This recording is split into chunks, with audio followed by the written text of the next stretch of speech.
ಯಾದಗಿರಿ ನಗರದಲ್ಲಿ ಸುಮಾರು ವರ್ಷಗಳಿಂದ ಬೀದಿ ಬದಿಗಳಲ್ಲಿ ಡಬ್ಬಿಗಳನ್ನು ಹಾಕಿಕೊಂಡು ಬಡ ಜನರು ಜೀವನ ಸಾಗಿಸುತ್ತಿದ್ದರು. ಆದರೆ ಇಂದು ಬೆಳಂಬೆಳಗ್ಗೆ ನಗರಸಭೆಯ ಜೆಸಿಬಿಗಳ ಘರ್ಜನೆ ಅನಧಿಕೃತವಾಗಿ ನಗರಸಭೆ ವ್ಯಾಪ್ತಿಗೆ ಒಳಪಡುವ ಜಾಗಗಳಲ್ಲಿ ಹಾಕಿಕೊಂಡಿರತಕ್ಕಂತಹ ಡಬ್ಬಿಗಳನ್ನು ತೆರವು ಮಾಡಲಾಯಿತು. ಕಳೆದ 2 ತಿಂಗಳುಗಳಿಂದ ಎಲ್ಲಾ ಡಬ್ಬಿಗಳ ಮಾಲೀಕರನ್ನ ನಗರಸಭೆಗೆ ಕರೆಸಿ ಪೂರ್ವಭಾವಿ ಸಭೆಯನ್ನ ಕೂಡ ಮಾಡಲಾಯಿತು. ಅದೇ ರೀತಿ ನಗರದಲ್ಲಿ ಮೈಕ್ ಸೆಟ್ಗಳ ಮೂಲಕ ಅನೌನ್ಸ್ಮೆಂಟ್ ಮಾಡಿ ಮತ್ತು ಪೇಪರ್ ಸೆಟ್ಮೆಂಟ್ಗಳನ್ನು ಮಾಡಿದರೂ ಸಹ ಮಾಲೀಕರು ಡಬ್ಬಿಗಳನ್ನು ತೆರವು ಮಾಡಿರುವುದಿಲ್ಲ. ಆದ ಕಾರಣ ಇಂದು ಬೆಳಂಬೆಳಗ್ಗೆ ಜಿಲ್ಲಾಧಿಕಾರಿಗಳ ಆದೇಶದ ಮೇರೆಗೆ ಇಂದು ನಗರಸಭೆಯ ಅಧಿಕಾರಿಗಳು, ಜೆಸ್ಕಾಂ ಅಧಿಕಾರಿಗಳು, ಪೊಲೀಸ್ ಇಲಾಖೆ ಸಮ್ಮುಖದಲ್ಲಿ ಇಂದು ಎಲ್ಲ ಡಬ್ಬಿಗಳನ್ನು ಜೆಸಿಬಿಗಳ ಮುಖಾಂತರ ತೆರವು ಮಾಡಲಾಯಿತು. ಈ ಸಂದರ್ಭದಲ್ಲಿ ಮಾತನಾಡಿದ ನಗರಸಭೆಯ ಅಭಿಯಂತರರು ರಜನಿಕಾಂತ್ ಶೃಂಗೇರಿ ಅವರು ಮಾತನಾಡಿ, ತೆರವು ಮಾಡಿದ ನಂತರವೂ ಮತ್ತೆ ಏನಾದರೂ ಡಬ್ಬಿಗಳನ್ನು ಅನಧಿಕೃತವಾಗಿ ನಗರಸಭೆ ವ್ಯಾಪ್ತಿಯ ಜಾಗಗಳಲ್ಲಿ ಇಟ್ಟರೆ ಡಬ್ಬಿಗಳಿಗೆ ದಂಡವನ್ನ ಹಾಕುವ ಮೂಲಕ ಡಬ್ಬಿಗಳನ್ನು ನಗರಸಭೆಯ ಒಳಪಡಿಸುತ್ತೇವೆ ಎಂದು ಮಾತನಾಡಿದರು. ಸುಮಾರು ವರ್ಷದಿಂದ ತುಂಬಾ ಜನ ಇಲ್ಲಿ ಅಂಗಡಿ ಒಳಕೊಂಡ್ರ ಬಡವರು ಇರ್ತಾರೆ, ಮಧ್ಯಮ ವರ್ಗದವ್ರ ಅವ್ರು ಫುಟ್ಪಾತ್ದಾಗ ನಂಬ್ಕೊಂಡು ಜೀವನ ಮಾಡ್ಕೊಳ್ತಿರು. ಸೊ ಇವಾಗ ಅತಿಕ್ರಮಣ ಮಾಡಿ ಅಂತ ನೋಟಿಸ್ ಕೊಳ್ಳೋದನ್ನೇ ತೆಗೆದಾರೆ. ಆಟೋಮೆಟಿಕ್ ಬೆಳಗ್ಗೆಯಿಂದ ಶುರು ಮಾಡ್ರ. ಸೊ ಸಮಯಾವಕಾಶ ಕೊಡ್ಬೇಕಿತ್ತು. ಇನ್ನೊಂದು ಇದ್ರ ಬದಲು ಬೇರೆ ಕಡೆ ಜಾಗದಾಗ ಯಾವ್ದೋ ಒಂದು ಗೌರ್ಮೆಂಟ್ ಜಾಗದಾಗ ಸಣ್ಣ ಕಮ್ಮಿ ಪ್ರಮಾಣದಾಗ ಬಾಡಿಗೆ ಕೊಟ್ರೆ ಅವ್ರು ಬದುಕ್ಬೋದು. ಇಲ್ಲಾಂದ್ರೆ ಅವ್ರು ಬದುಕಷ್ಟ ಇನ್ನೊಂದು ಉದ್ಯೋಗನ ಕೊಡೋಲ್ರಿ ಯಾರು. ತುಂಬಾ ಜನ ಡಿಗ್ರಿ ಮುಗಿಸ್ತಾರ, PUC ಮುಗಿಸ್ತಾರ, ತುಂಬಾ ಜನರು ಉದ್ಯೋಗ ಇಲ್ಲ. ಉದ್ಯೋಗ ಕೊಟ್ರೆ ಏನೋ ಒಂದು ಕೆಲಸ ಆಲ್ಟರ್ನೇಟ್, ಇದ್ರ ಬಗ್ಗೆ ಒಂದು ಆಲ್ಟರ್ನೇಟ್ ಕೆಲಸ ಮಾಡಿದ್ರೆ ಒಳ್ಳೇದು. ಈ ಭಾಗ ಶಾಸಕರ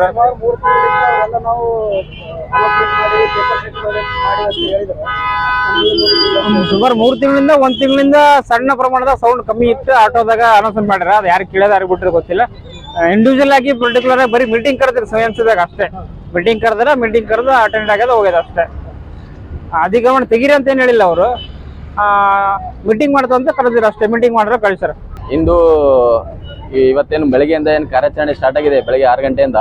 ಸೊ ಇದು ಕಾರ್ಯಾಚರಣೆ ಅಂದ್ರೆ ಫುಟ್ಪಾತ್ ಅಲ್ಲಿ ಇರೋ ಡಬ್ಬಿಗಳ ಅನಧಿಕೃತ ಡಬ್ಬಿಗಳನ್ನು ತೆಗಿಬೇಕಂತ ಹೇಳಿ ಮಾನ್ಯ ಜಿಲ್ಲಾಧಿಕಾರಿಗಳಿಂದ ಆದೇಶವಾಗಿತ್ತು. ಮೊದಲನೇ ಹಂತಕ್ಕೆ ಆದೇಶಕ್ಕಿಂತ ಮುಂಚೆ ಸುಮಾರು ಸಂಘಟನೆಗಳು ಮತ್ತೆ ಸಾರ್ವಜನಿಕರು ಮತ್ತೆ ಸುಮಾರು ಇದರಿಂದ ಬಹಳ ಕಂಪ್ಲೇಂಟ್ಸ್ ಎಲ್ಲ ಬಹಳ ಬಂದಿದ್ದು. ಅದನ್ನ ಪರಿಶೀಲಿಸಿ ಅದನ್ನ ಮಾಡಿ ಸುಮಾರು 15 ದಿವಸದಿಂದ ಇದು ಪ್ಲಾನ್ ನಡೆದಿತ್ತು.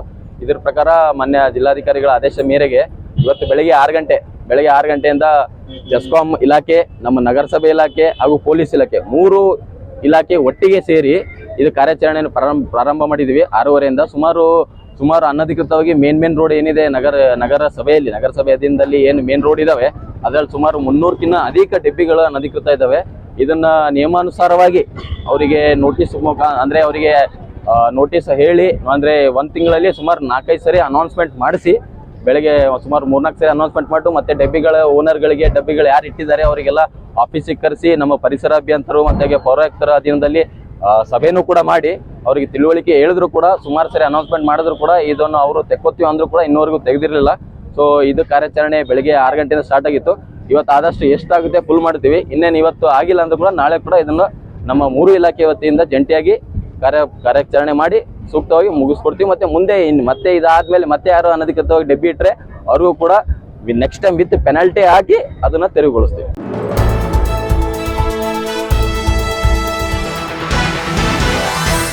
ಕರ್ನಾಟಕದಲ್ಲಿ ಪದೇ ವಿವಾದಾತ್ಮಕ ಆದೇಶ. ABVP protest. ಕರ್ನಾಟಕದಲ್ಲಿ ಕಳೆದ 15 ದಿನಗಳಿಂದ ವಿವಾದಾತ್ಮಕ ಹೇಳಿಕೆಗಳಿಂದ ಕರ್ನಾಟಕ ಸರ್ಕಾರ ಆದೇಶ ಹೊರಡಿಸುತ್ತಾ ಇದೆ. ವಿಶ್ವವಿದ್ಯಾಲಯದಲ್ಲಿ ಗಣೇಶ ಹಾಗೂ ಶಾರದಾ ಪೂಜೆ ಮಾಡಬಾರದು ಎಂಬುದರ ಕುರಿತು ಹಾಗೂ ಜ್ಞಾನ ದೇಗುಲವಿದು ಕೈ ಮುಗಿದು ಒಳಗೆ ಬನ್ನಿ ಕುರಿತು ತೆಗೆದು ಜ್ಞಾನ ದೇಗುಲವಿದು ಧೈರ್ಯವಾಗಿ ಪ್ರಶ್ನಿಸಿ ಆದೇಶ ಹೊರಡಿಸಿದ್ದು ಹಾಗೂ ಖಾಸಗಿ ಶಾಲೆ ಹಾಗೂ ಕಾಲೇಜುಗಳಲ್ಲಿ ನಾಡಗೀತೆ ಕಡ್ಡಾಯವಲ್ಲ ಕುರಿತು ಆದೇಶವು ವಿದ್ಯಾರ್ಥಿಗಳಲ್ಲಿ ಗೊಂದಲವನ್ನು ಉಂಟು ಮಾಡಿದೆ. ಈ ರೀತಿಯ ವಿವಾದಾತ್ಮಕ ಹೇಳಿಕೆಯು ಅಖಿಲ ಭಾರತ ವಿದ್ಯಾರ್ಥಿ ಪರಿಷತ್ ಖಂಡಿಸುತ್ತೆ. ಬೇಗನೆ ಈ ರೀತಿಯ ತಪ್ಪುಗಳು ಆಗದಂತೆ ಸಮಾನತೆ ದೃಷ್ಟಿ ತೋರಬೇಕು ಅಂತ ಎಬಿವಿಪಿ ಒತ್ತಾಯಿಸಿ ಪ್ರತಿಭಟನೆ ಮಾಡಿದ್ದಾರೆ. ಈ ಸಂದರ್ಭದಲ್ಲಿ ಎಬಿವಿಪಿ ಕೊಪ್ಪಳ ಜಿಲ್ಲಾ ಸಹ ಸಂಚಾಲಕರು ಅಭಿಷೇಕ್ ಹಿರೇಮಠ್, ಗಂಗಾವತಿ ತಾಲೂಕು ಸಂಚಾಲಕರು ಕಿರಣ್ ವಿಶ್ವನಾಥ್, ಅಮಿತ್, ಸುಧಾ, ಮನೋಹರಿ ಮತ್ತು ಸದಸ್ಯರು ಉಪಸ್ಥಿತರಿದ್ದರು. ನಿಮ್ಮ ಸಚಿವರು ನಿಮ್ಮ ಕೈಯಲ್ಲಿದ್ದಾರೆ. ಈ ರಾಜ್ಯ ಸರ್ಕಾರ ಆದೇಶ ಹೊರಡಿಸಿತು. ಜ್ಞಾನ ದೇಗುಲವಿದು ಧೈರ್ಯವಾಗಿ ಪ್ರಶ್ನಿಸಿ. ಜ್ಞಾನ ದೇಗುಲದಲ್ಲಿ ಧೈರ್ಯವಾಗಿ ಪ್ರಶ್ನಿಸಲು ವಿದ್ಯಾರ್ಥಿಗಳಿಗೆ ಹಾಕಿದ್ದೇನೆ. ಕಚೇರಿಗಳಲ್ಲಾಗ್ರಿ, ನಿಮ್ಗೆ ಬೇಕಿದ್ರೆ ಕಚೇರಿಗಳಲ್ಲಾಗ್ರಿ ನಿಮ್ಮ ಅಧಿಕಾರಿಗಳಿಗೆ ಧೈರ್ಯವಾಗಿ ಸಾರ್ವಜನಿಕರು ಪ್ರಶ್ನಿಸಲಿ. ಕಾಲೇಜಿಗೆ ಮನವಿಯನ್ನು ಕೊಡ್ತಾ ಇದ್ದೀನಿ, ಕೊಟ್ಟಿದ್ದೀನಿ ಕೂಡ. ಈಗ ತಹಶೀಲ್ದಾರ್ ಯಾವಾಗ ಬರ್ತಾರೆ ನಮಗೆ ಸ್ಪಷ್ಟನೆ ಬೇಕು.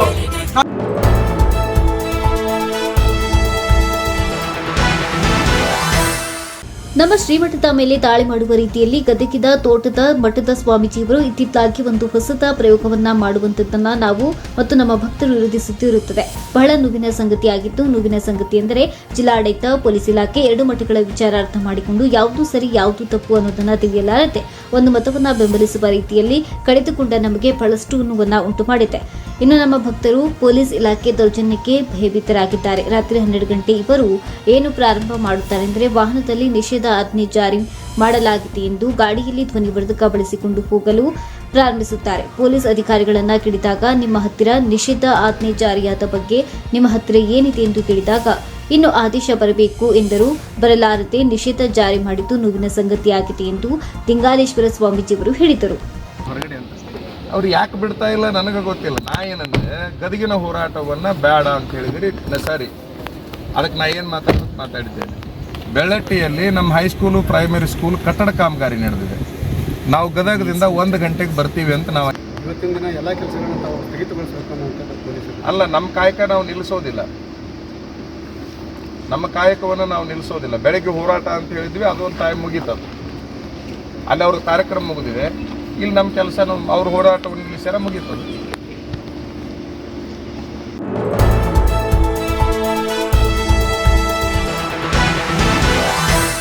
ಮಾನ್ವಿಯಲ್ಲಿ ರೈಸಿಂಗ್ ಸನ್ ಕ್ರೀಡಾ ಗಾರ್ಡನ್ ಶಾಲೆ ಪ್ರಾರಂಭವಾಗಿದ್ದು, ಸರ್ಕಾರಿ ನೌಕರರು ತಮ್ಮ ಮಕ್ಕಳನ್ನ ಮನೆಯಲ್ಲಿ ಬಿಡದೆ ಇಲ್ಲಿ ಬಿಟ್ಟರೆ ಹಾರೈಕೆಯ ಜೊತೆಗೆ ಜ್ಞಾನವೂ ದೊರೆಯಲಿದೆ ಎಂದು ಡಾಕ್ಟರ್ ಶರಣಪ್ಪ ಬಲಟ್ಗೆ ತಿಳಿಸಿದರು.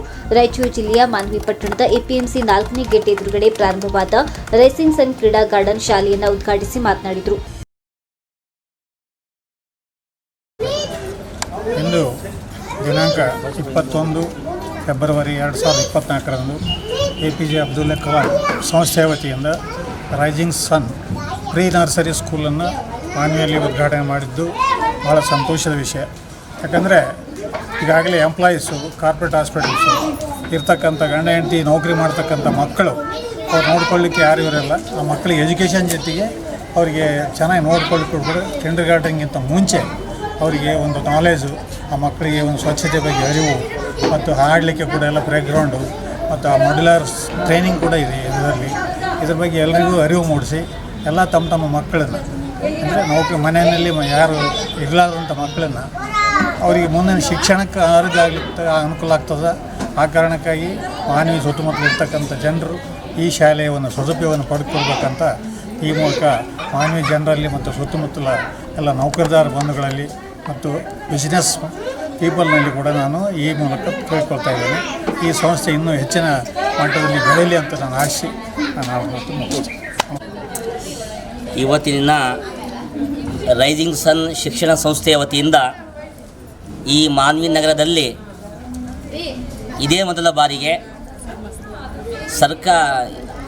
ಪ್ರೀ ನರ್ಸರಿ ಅಂದರೆ ಪೂರ್ವ ಪ್ರಾಥಮಿಕ್ಕಿಂತ ಮುಂಚೆ ಹುಟ್ಟಿದಾಗಲಿಂದ 1 ವರ್ಷದ ಮಗುವಿಂದ 2 ವರ್ಷದವರೆಯ ಮಗುವರಿಗೆ ಒಂದು ಶಾಲಾ ವಾತಾವರಣವನ್ನು ಕಲ್ಪಿಸಿಕೊಳ್ಳಿಕ್ಕಾಗಿ ಮತ್ತು ವಿಶೇಷವಾಗಿರಬೇಕಾದ್ರೆ ಇವತ್ತಿನ ದಿನ ನಾವು ನೋಡ್ತಾ ಇದ್ದೀವಿ, ಭಾಳಷ್ಟು ಜನ ನೌಕರದಾರರು ಬೆಳಗ್ಗೆ ಹೋಗಿ ಸಂಜೆ ಬರ್ತಾರೆ. ಅವರು ಮಕ್ಕಳಿಗೆ ನೋಡಿಕೊಳ್ಳುವಂತಹ ವ್ಯವಸ್ಥೆ ಸರಿಯಾಗಿರೋದಿಲ್ಲ ಮನೆಗಳಲ್ಲಿ. ಅದಕ್ಕಾಗಿ ಈ ಒಂದು ರೈಸಿಂಗ್ ಸನ್ ಸಂಸ್ಥೆಯ ಮುಖ್ಯಸ್ಥರು, ವಿಶೇಷವಾಗಿ ನಮ್ಮ ಹಿನಾ ಮೇಡಮ್ ಅವರು ಮತ್ತು ಅಜ್ಮೀರ್ ಅವರು ಭಾಳ ಅತ್ಯುತ್ತಮವಾದಂಥ ಈ ಒಂದು ಶಿಕ್ಷಣ ಸಂಸ್ಥೆಯಲ್ಲಿ ಪ್ರಾರಂಭ ಮಾಡಿದ್ದಾರೆ. ಅದಕ್ಕಾಗಿ ಇವತ್ತಿನ ನಾವು ಡಾಕ್ಟರ್ ಶರಣಪ್ಪ ಸರ್ ಅವರ ನೇತೃತ್ವದಲ್ಲಿ ಆಗಮಿಸಿದ್ದೇವೆ. ಒಳಗಡೆ ನಾವು ನೋಡಿದ್ದೀವಿ, ಭಾಳ ಅತ್ಯುತ್ತಮವಾಗಿ ವ್ಯವಸ್ಥೆ ಮಾಡಿದ್ದಾರೆ. ಹಾಗಾಗಿ ಈ ಒಂದು ಸಂದರ್ಭದಲ್ಲಿ ಈ ಒಂದು ಪ್ರೀ ನರ್ಸರಿ ಶಾಲೆಯನ್ನು ಉದ್ಘಾಟನೆ ಕಾರ್ಯಕ್ರಮದಲ್ಲಿ ನಮ್ಮನ್ನು ಆಹ್ವಾನಿಸಿ ನಮ್ಮನ್ನು ಇಲ್ಲಿ ಗೌರವ ನೀಡಿರುವಂತಹ ಈ ಶಾಲೆಯ ಮುಖ್ಯಸ್ಥರಿಗೆ ನಾನು ಶುಭಾಶಯಗಳನ್ನು ಹೇಳ್ತೀನಿ. ಜೊತೆಗೆ ಸಾರ್ವಜನಿಕರಲ್ಲಿ ವಿನಂತಿಸಿದ್ದೇನೆಂದರೆ, ಇಂಥ ಶಾಲೆ ಸಿಗಲಿಕ್ಕೆ ಸಾಧ್ಯ ಇಲ್ಲ. ಅದಕ್ಕೆ ತಾವೆಲ್ಲರೂ ಸಹ ತಮ್ಮ ಸಣ್ಣ ಮಕ್ಕಳನ್ನು ಇಂಥ ಶಾಲೆಗಳಲ್ಲಿ ಸೇರಿಸಿ ತಮ್ಮ ಮಕ್ಕಳಿಗೆ ಒಂದು ಉತ್ತಮವಾದಂತಹ ವಾತಾವರಣ ಕೊಡಬೇಕಂತ ಹೇಳಿ ನನ್ನ 4 ಮಾತುಗಳನ್ನು ಮುಗಿಸುತ್ತೇನೆ. ಹೀನಾ ಅಜ್ಮೀರ್ ಅವರು ಮಾನ್ವಿ ಪಟ್ಟಣದಲ್ಲಿ ಮೊಟ್ಟಮೊದಲ ಬಾರಿಗೆ ಪ್ರಾಥಮಿಕ ಪೂರ್ವ ಶಿಕ್ಷಣದ ಶಾಲೆಯನ್ನ ಪ್ರಾರಂಭಿಸಿದ್ದರಿಂದ ಚಿಕ್ಕ ಮಕ್ಕಳಿಗೆ ಅನುಕೂಲವಾಗಲಿದೆ. ಹೀನಾ ಅಜ್ಮೀರ್ ಅವರು ಹೊಸ ಹೆಜ್ಜೆಗೆ ಕಾಲಿಟ್ಟಿರುವುದು ಹೆಮ್ಮೆಯ ವಿಷಯ ಎಂದು ಬಣ್ಣಿಸಿದರು. ಬ್ಯೂರೋ ರಿಪೋರ್ಟ್ ಶಫೀಕ್ ಹುಸೇನ್, ಸಿದ್ದಿ ಟಿವಿ, ಮಾನ್ವಿ. ಕೊಪ್ಪಳ ಲೋಕಸಭೆ ಬಿಜೆಪಿ ಕಡೆ ತಿರುಗುತ್ತಾ ಜನಾರ್ದನ್ ರೆಡ್ಡಿ ಗಾಲಿ. ಮತ್ತೆ ಬಿಜೆಪಿ ಕಡೆ ಮುಖ ಮಾಡಿದ ಗಾಲಿ ಜನಾರ್ದನ್ ರೆಡ್ಡಿ. ಬೆಂಬಲವೋ ಇಲ್ಲ ಬಿಜೆಪಿ ಸೇರ್ಪಡೆಯೋ? ಜನಾರ್ದನ್ ರೆಡ್ಡಿ ಬಿಜೆಪಿ ಎಂಪಿ ಅಭ್ಯರ್ಥಿಯಾಗೋದು ಪಕ್ಕಾನ? ಹಾಲಿ ಸಂಸದ ಸಂಗಣ್ಣ ಕರಡಿಗೆ ಸಿಗಲ್ವಾ ಈ ಸಲದ ಎಂಪಿ ಟಿಕೆಟ್?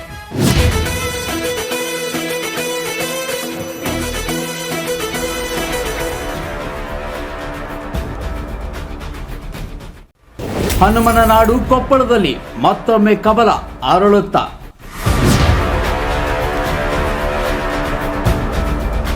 ಯಾರಿಗೆ ಸಿಗುತ್ತೆ ಬಿಜೆಪಿ ಲೋಕಸಭೆ ಟಿಕೆಟ್? ನಿರೀಕ್ಷಿಸಿ ಲೋಕಸಭೆ ಅಖಾಡ 2024.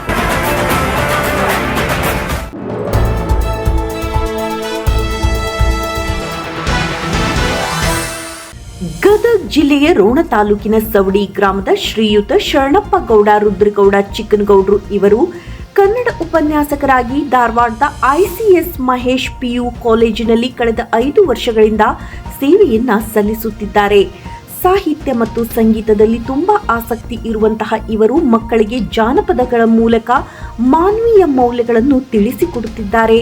ಜೊತೆಗೆ ಧಾರವಾಡದ ಪ್ರತಿಷ್ಠಿತ ಸ್ಪರ್ಧಾತ್ಮಕ ತರಬೇತಿ ಸಂಸ್ಥೆಗಳಾದ ICS ಸ್ಪರ್ಧಾ ಜೀನಿಯಸ್ ಹಾಗೂ ಚಿಗುರು ಸಂಸ್ಥೆಗಳಲ್ಲಿ ಕನ್ನಡ ವ್ಯಾಕರಣ ಹಾಗೂ ಸಾಹಿತ್ಯದ ಅಭಿರುಚಿಯನ್ನ ಸ್ಪರ್ಧಾರ್ಥಿಗಳಲ್ಲಿ ಉಣಬಡಿಸುತ್ತಿದ್ದಾರೆ. ಇವರ ಜಾನಪದಗಳೆಂದರೆ ವಿದ್ಯಾರ್ಥಿಗಳಿಗೆ ತುಂಬಾ ಅಚ್ಚುಮೆಚ್ಚು. ಸಾಹಿತ್ಯ ಕ್ಷೇತ್ರದಲ್ಲಿ ತಮ್ಮ ಛಾಪನ್ನ ಮೂಡಿಸಿ 70ಕ್ಕೂ ಹೆಚ್ಚು ಕಾರ್ಯಕ್ರಮಗಳಲ್ಲಿ ಭಾಗವಹಿಸಿದ್ದಾರೆ. ಇತ್ತೀಚೆಗೆ ಚೇತನ್ ಫೌಂಡೇಶನ್ ಕರ್ನಾಟಕ ಹಾಗೂ ಸಂಚಲನ ನ್ಯೂಸ್ ಸಹಯೋಗದಲ್ಲಿ ಧಾರವಾಡದ ಪಾಟೀಲ್ ಪುಟ್ಟಪ್ಪ ಸಭಾಭವನದಲ್ಲಿ ಗದುಗಿನ ಗಾಂಧಿ ಶಿಕ್ಷಕ ಸಂತ ಶ್ರೀ BG ಅಣ್ಣಿಗೇರಿ ಶಿಕ್ಷಕ ರತ್ನ ಪ್ರಶಸ್ತಿಯನ್ನ ಫೆಬ್ರವರಿ 18ರಂದು ನೀಡಿ ಗೌರವಿಸಲಾಯಿತು. ಈ ಪ್ರಶಸ್ತಿಯನ್ನ ತಮ್ಮ ತಾಯಿಯವರಾದ ಚಿನ್ನಮ್ಮ ರುದ್ರಗೌಡ ಚಿಕ್ಕನಗೌಡ್ರ ಜೊತೆಯಲ್ಲಿ ಪಡೆದದ್ದು ನನ್ನ ಸೌಭಾಗ್ಯ ಎಂದು ಮಾಧ್ಯಮದ ಮೂಲಕ ತಮ್ಮ ಸಂತಸವನ್ನ ಹಂಚಿಕೊಂಡಿದ್ದಾರೆ. ಈಗಾಗಲೇ ಶಿಕ್ಷಣ ಕ್ಷೇತ್ರದಲ್ಲಿ ಹೆಸರು ಮಾಡುತ್ತಾ ರಾಜ್ಯ ಮಟ್ಟದ 4 ಪ್ರಶಸ್ತಿಗಳನ್ನು ಪಡೆದುಕೊಂಡಿದ್ದಾರೆ. ಇವರಿಂದ ಇನ್ನೂ ಹೆಚ್ಚಿನ ಕಾರ್ಯಗಳು ಶಿಕ್ಷಣ ಕ್ಷೇತ್ರದಲ್ಲಿ ಆಗಲಿ ಎಂದು ಶುಭ ಹಾರೈಸಿದರು. ವಿಜಯಲಕ್ಷ್ಮಿ ಕೋಟಿ, ಸಿದ್ದಿ ಟಿವಿ.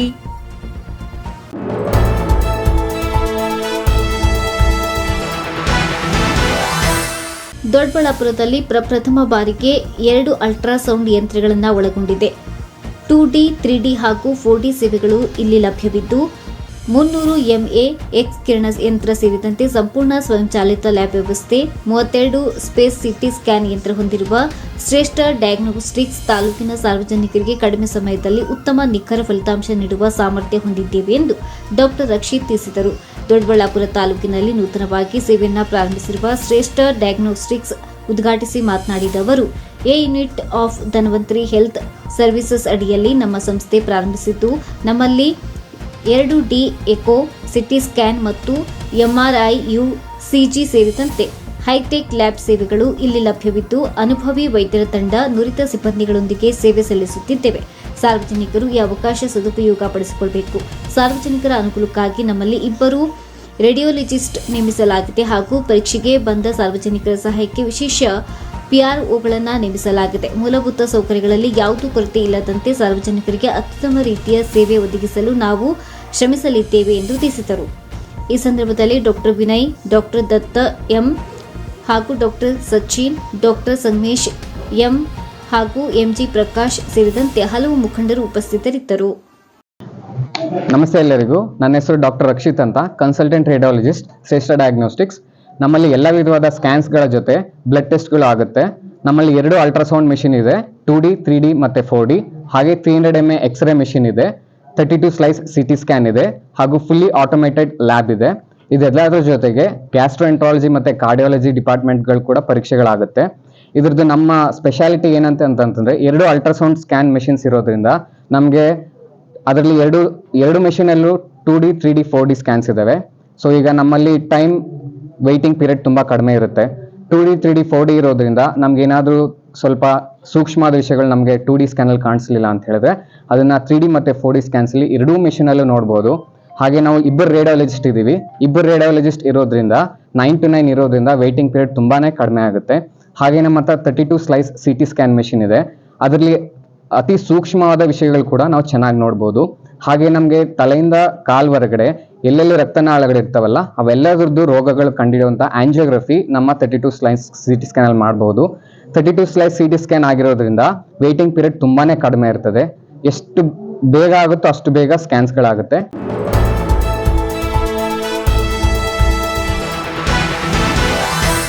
ನಿನ್ನೆ ವಿನೋಬ ನಗರಕ್ಕೆ ಆಗಮಿಸಿದ ಸಂವಿಧಾನ ಜಾಗೃತಿ ಜಾಥಾ ರಥವನ್ನ ಚಿಕ್ಕಜಂತಕಲ್ನ ಗ್ರಾಮ ಪಂಚಾಯಿತಿ ವತಿಯಿಂದ ಅದ್ದೂರಿಯಾಗಿ ಸ್ವಾಗತ ಮಾಡಿದ್ರು.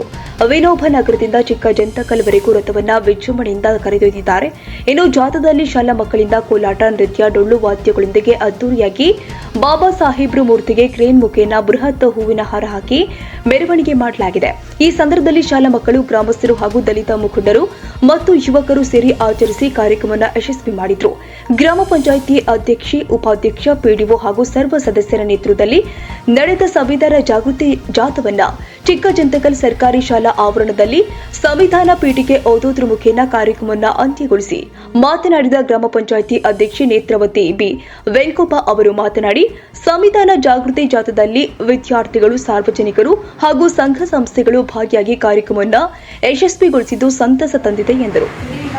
ಚಿಕ್ಕಜಂತಕಲ್ ಪಂಚಾಯತಿ ವ್ಯಾಪ್ತಿಯಲ್ಲಿ ಬರುವ ಸುತ್ತಮುತ್ತ ಹಳ್ಳಿಯವರಿಂದ ಎಲ್ಲ ನಮ್ಮ ಪಂಚಾಯತಿ ಒಳಗೆ ಸಿಬ್ಬಂದಿ ಆಗಿರ್ಬೋದು, ಒಂದು ಎಲ್ಲ ಮೆಂಬರ್ಸ್ ಆಗಿರ್ಬೋದು, ನಮ್ಮ ಶಾಲೆಯ ಮಾಸ್ಟರ್ ಆಗಿರ್ಬೋದು, ಟೀಚರ್ಸ್ ಎಲ್ಲರೂ ನಮಗೆ ಸಪೋರ್ಟಿಂಗ್ ಮಾಡಿ, ನಮ್ಮ ಪಂಚಾಯತಿ ಅಭಿವೃದ್ಧಿ ಅಧಿಕಾರಿಗಳು ಎಲ್ಲ PDO, ಸೆಕ್ರೆಟ್ರಿ ಎಲ್ಲ ಬೆಳಗ್ಗೆಯಿಂದ ನಮ್ಮ ಜೊತೆ ಕೈಗೂಡಿಸಿ ಇದೊಂದು ಕಾರ್ಯಕ್ರಮ ಯಶಸ್ವಿಗೊಳಿಸಲು ಸಾಧ್ಯ ಮಾಡಿಕೊಟ್ಟಿದ್ದಕ್ಕೆ ಅವರಿಗೆಲ್ಲರಿಗೂ ನಾನು ತುಂಬ ಹೃದಯದ ಧನ್ಯವಾದ. ನಮ್ಮ ಟಿ ನಾಯಕ್ ಸರಿಗೆ ಇನ್ನೊಂದು ಸಲ ನಾನು ಧನ್ಯವಾದನ ಅರ್ಪಿಸ್ತೇನೆ. ಎಲ್ಲರಿಗೂ ನಮಸ್ತೆ. ಗ್ರಾಮ ಪಂಚಾಯಿತಿಯಲ್ಲಿ ಇವತ್ತು ನಮ್ಮ ಸಂವಿಧಾನ ಜಾಥಾ ಆ ಸಮಿತಿಯನ್ನು ನಾವು ರಚನೆ ಮಾಡಿ ಜಾತ್ರೆಯನ್ನು ಅದ್ಧೂರಿಯಾಗಿ ನಮ್ಮ ಗ್ರಾಮದಲ್ಲಿ ಆಚರಣೆ ಮಾಡಿದ್ದೀವಿ. ಸಂವಿಧಾನ ನಮ್ಮ ಬೈಬಲ್ ಆಗಬೇಕು. ನಮ್ಮ ಜಾತ್ಯತೀತ ರಾಷ್ಟ್ರ, ಬಡತನ ನಿರ್ಮೂಲನೆ, ಸಾರ್ವತ್ರಿಕವಾದಂಥ ಬದುಕನ್ನು ರೂಪಿಸುವಲ್ಲಿ ಸಂವಿಧಾನ ಅತ್ಯಂತ ಮಹತ್ವಪೂರ್ಣವಾದಂಥ ಒಂದು ಅಂಶ. ಹಾಗಾಗಿ ಸಂವಿಧಾನದ ಜಾತ್ರೆಯನ್ನು ನಾವು ಯಶಸ್ವಿಯಾಗಿ ಇಡೀ ನಮ್ಮ ಗ್ರಾಮದವರು, ನಾನು ಅವನು ಇವನು ಅನ್ನದೆ ಪ್ರತಿಯೊಬ್ಬರೂ ಕೂಡ ಹರ್ಷಚಿತ್ತರಾಗಿ ಸಂವಿಧಾನದ ಜಾತ್ರೆಯನ್ನು ಯಶಸ್ವಿಯಾಗಿ ಮುಗಿಸಿದ್ದೇವೆ. ಇವತ್ತು ನಮ್ಮ ಇಡೀ ಗ್ರಾಮ ಭಾಳ ಖುಷಿಯಿಂದ, ಒಂದು ಸಣ್ಣ ಸಮಸ್ಯೆಯೂ ಕೂಡ ಆಗದ ಹಾಗೆ ಎಲ್ಲರೂ ಕೂಡ ತಮ್ಮ ತನುಮನ ಧನದ ಸಹಾಯದೊಂದಿಗೆ ಇವತ್ತು ಗ್ರಾಮ ಪಂಚಾಯಿತಿಯನ್ನು ಅಧ್ಯಕ್ಷರ ನೇತೃತ್ವದಲ್ಲಿ ನಾವು ಇಡೀ ಗ್ರಾಮದವರು ಒಂದಾಗಿ ಈ ಸಂವಿಧಾನದ ಜಾತ್ರೆಯನ್ನು ಯಶಸ್ವಿಯಾಗಿ ಪೂರೈಸಿ ನಾವು ಬೀಳ್ಕೊಟ್ಟಿದ್ದೇವೆ. ಸಂವಿಧಾನದ ಅಡಿಯಲ್ಲಿ ನಾವು ಕೆಲಸ ಮಾಡಬೇಕಾಗಿದೆ. ಸಂವಿಧಾನವನ್ನು ಎತ್ತಿ ಹಿಡಿಬೇಕಾಗಿದೆ. ಸರ್ವ ಜನಾಂಗದ ಶಾಂತಿಯ ತೋಟ, ರಸಿಕರು ಕಣ್ಗಳ ಸೆಳೆಯುವ ನೋಟ ಅನ್ನುವಂತೆ ಸರ್ವ ಜನಾಂಗದ ಶಾಂತಿಯ ತೋಟ ನಮ್ಮ ಸಂವಿಧಾನದ ಇದರಲ್ಲಿದೆ, ಬುನಾದಿಯಾಗಿದೆ. ಹಾಗಾಗಿ ನಾವೆಲ್ಲರೂ ಕೂಡ ಯಶಸ್ವಿಯನ್ನು ಮಾಡಿದ್ದಕ್ಕೆ ಹರ್ಷ ವ್ಯಕ್ತಪಡಿಸ್ತಾ, ಪ್ರತಿಯೊಬ್ಬರಿಗೂ ನಮ್ಮ ಗ್ರಾಮ ಪಂಚಾಯಿತಿಯಲ್ಲಿ ಇವತ್ತಿನ ಈ ಕಾರ್ಯದಲ್ಲಿ ಭಾಗವಹಿಸಿ ಯಶಸ್ವಿಗೊಳಿಸಿದ ಪ್ರತಿಯೊಬ್ಬರಿಗೂ ಕೂಡ ನಮ್ಮ ಅಧ್ಯಕ್ಷರ ಪರವಾಗಿ ನಾನು ತುಂಬ ಹೃದಯದ ಧನ್ಯವಾದಗಳನ್ನು ಅರ್ಪಿಸ್ತೇನೆ. ನಮಸ್ತೆ ಸರ್. ತಮ್ಮ ಹೆಸರು? ಸರ್, ನನ್ನ ಹೆಸರು RT ನಾಯಕ್, ಸರ್ಕಾರಿ ಪ್ರೌಢಶಾಲೆ ಮುಖ್ಯೋಪಾಧ್ಯಾಯರು. ನಮ್ಮ ಈ ಇಡೀ ತಂಡವನ್ನು ಕಟ್ಕೊಂಡು ನಮ್ಮ ವಿದ್ಯಾರ್ಥಿಗಳು ಇಲ್ಲಿವರೆಗೂ ಕೂಡ ಅವರ ಏನು ಹಲವಾರು ಡ್ಯಾನ್ಸ್ಗಳನ್ನು ಮಾಡಿದರು, ಹಲವಾರು ಚಟುವಟಿಕೆಗಳನ್ನು ಮಾಡಿದ್ರು, ದೇಶಭಕ್ತಿ ಗೀತೆಗಳನ್ನು ಹಾಡಿದರು. ಅದ್ಧೂರಿಯಾದಂಥ ಮೆರವಣಿಗೆಯಲ್ಲಿ ಭಾಗವಹಿಸಿ ಇಡೀ ನಮ್ಮ ಪ್ರೈಮರಿ ಮತ್ತು ಪ್ರೌಢಶಾಲೆ ವಿದ್ಯಾರ್ಥಿಗಳು, ವಿನೋಬ ನಗರದ ವಿದ್ಯಾರ್ಥಿಗಳು, ನಾಗರಹಳ್ಳಿಯ ವಿದ್ಯಾರ್ಥಿಗಳು, ಜನರೇ ಎಲ್ಲರೂ ಸೇರಿಕೊಂಡು ಭಾಳ ಅದ್ಧೂರಿಯಾಗಿ ಈ ಜಾತ್ರೆಯನ್ನು ಯಶಸ್ವಿಗೊಳಿಸಿದ್ದೇವೆ. ತಮಗೆಲ್ಲರೂ ಮತ್ತೊಮ್ಮೆ ಧನ್ಯವಾದಗಳನ್ನು ಅರ್ಪಿಸ್ತೇನೆ. ಚಿಕ್ಕಜಂತಕಲ್ ಗ್ರಾಮ ಪಂಚಾಯತ್ ವತಿಯಿಂದ ಸಂವಿಧಾನ ಜಾಗೃತಿ ಜಾಥಾ ಕಾರ್ಯಕ್ರಮಕ್ಕೆ ನಮ್ಮ ಚಿಕ್ಕಜಂತಕಲ್ ಗ್ರಾಮ ಪಂಚಾಯತಿ ಪ್ರೌಢಶಾಲೆಯ ಮುಖ್ಯೋಪಾಧ್ಯಾಯರಂಥ RT ನಾಯಕ್ ಸರ್ ಅವರು ಮತ್ತು ನೇತೃತ್ವದಂಥ ಅಧ್ಯಕ್ಷರು ಹಾಗೂ ಸಾರ್ವಜನಿಕರು ಮತ್ತು ಸರ್ವ ಸದಸ್ಯರು ಕೂಡ ಎಲ್ಲರೂ ಈ ಕಾರ್ಯಕ್ರಮದಲ್ಲಿ ಪಾಲ್ಗೊಂಡು ಯಶಸ್ವಿಯಾಗಿ ಈ ಕಾರ್ಯಕ್ರಮವನ್ನು ನಾವು ನಡೆಸಿಕೊಟ್ಟಿದ್ದೇವೆ. ಅದೇ ರೀತಿಯಾಗಿ ನಮ್ಮ ಶಾಲೆಯ ಮುದ್ದು ಮಕ್ಕಳು ಮತ್ತು SDMC ಅಧ್ಯಕ್ಷರು, ಸದಸ್ಯರು, ಸಾರ್ವಜನಿಕರು ಹಾಗೂ ಎಲ್ಲ ಊರಿನ ಗಣ್ಯ ವ್ಯಕ್ತಿಗಳು ಕೂಡ ಈ ಕಾರ್ಯಕ್ರಮದಲ್ಲಿ ಭಾಗವಹಿಸಿ ಈ ಸಂವಿಧಾನದ ಬಗ್ಗೆ ಈ ಜನಗಳಲ್ಲಿ ಜಾಗೃತಿ ಮೂಡಿಸ್ತಕ್ಕಂಥ ಕೆಲಸಕ್ಕಾಗಿ ಇದೊಂದು ಕಾರ್ಯಕ್ರಮ ಹಮ್ಮಿಕೊಳ್ಳಲಾಗಿತ್ತು. ಇದು ಸರ್ಕಾರಿ ಮಟ್ಟದ ಕಾರ್ಯಕ್ರಮ ಆದ್ದರಿಂದ ನಾವೆಲ್ಲರೂ ಕೂಡ ವಿಜೃಂಭಣೆಯಿಂದ ಈ ಕಾರ್ಯಕ್ರಮವನ್ನು ಆಚರಿಸಿ ಒಂದು ಕಾರ್ಯಕ್ರಮವನ್ನು ಯಶಸ್ವಿಗೊಳಿಸಿದ್ದೇವೆ ಅಂತ ಹೇಳಿ ಧನ್ಯವಾದಗಳು. ಇನ್ನು ಕಾರ್ಯಕ್ರಮದಲ್ಲಿ PDO ಮಲ್ಲಿಕಾರ್ಜುನ್ ಕಡಿವಾಳ್, ಅಧ್ಯಕ್ಷೆ ನೇತ್ರಾವತಿ ಬಿ ವೆಂಕೋಬ, STMC ಅಧ್ಯಕ್ಷೆ ಹನುಮಮ್ಮ, ಸದಸ್ಯರು ಕೃಷ್ಣಸ್ವಾಮಿ, ಶಿವಪ್ಪ, ಗ್ರಂಥಪಾಲಕ ಲಕ್ಷ್ಮಣ, ಪ್ರಾಥಮಿಕ ಶಾಲಾ ಮುಖ್ಯ ಶಿಕ್ಷಕ ಗಂಜಾಳ್ ಬಸವರಾಜ್, ಪ್ರೌಢಶಾಲಾ ಮುಖ್ಯ ಶಿಕ್ಷಕ ಆರ್ ನಾಯಕ್, ಮಾಜಿ ಜಿಲ್ಲಾ ಪಂಚಾಯಿತಿ ಸದಸ್ಯ ಪರಶುರಾಮಪ್ಪ, ತಾಲೂಕು ಪಂಚಾಯಿತಿ ಸದಸ್ಯ ಲಕ್ಷ್ಮಮ್ಮ, ಡಿಎಸ್ಎಸ್ ಜೈ ಭೀಮ್ ಕರ್ನಾಟಕ ಸೇನೆ ದಲಿತ ಪರ ಸಂಘಟನೆಗಳು ಪಾಲ್ಗೊಂಡಿದ್ರು. ರಘುವೀರ್ ಸಿದ್ದಿ ಟಿವಿ ಗಂಗಾವತಿ.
ಕೊಪ್ಪಳ ಲೋಕಸಭೆ ಬಿಜೆಪಿ ಕಡೆ ತಿರುಗುತ್ತಾ ಜನಾರ್ದನ್ ರೆಡ್ಡಿ ಗಾಲಿ. ಮತ್ತೆ ಬಿಜೆಪಿ ಕಡೆ ಮುಖ ಮಾಡಿದ ಗಾಲಿ ಜನಾರ್ದನ್ ರೆಡ್ಡಿ. ಬೆಂಬಲವೋ ಇಲ್ಲ ಬಿಜೆಪಿ ಸೇರ್ಪಡೆಯೋ? ಜನಾರ್ದನ್ ರೆಡ್ಡಿ ಬಿಜೆಪಿ ಎಂಪಿ ಅಭ್ಯರ್ಥಿಯಾಗೋದು ಪಕ್ಕಾನ? ಹಾಲಿ ಸಂಸದ ಸಂಗಣ್ಣ ಕರಡಿಗೆ ಸಿಗಲ್ವಾ ಈ ಸಲದ ಎಂಪಿ ಟಿಕೆಟ್?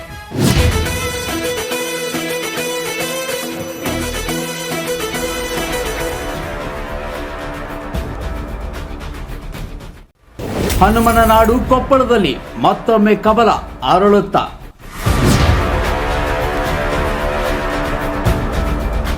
ಯಾರಿಗೆ ಸಿಗುತ್ತೆ ಬಿಜೆಪಿ ಲೋಕಸಭೆ ಟಿಕೆಟ್? ನಿರೀಕ್ಷಿಸಿ ಲೋಕಸಭೆ ಅಖಾಡ 2024.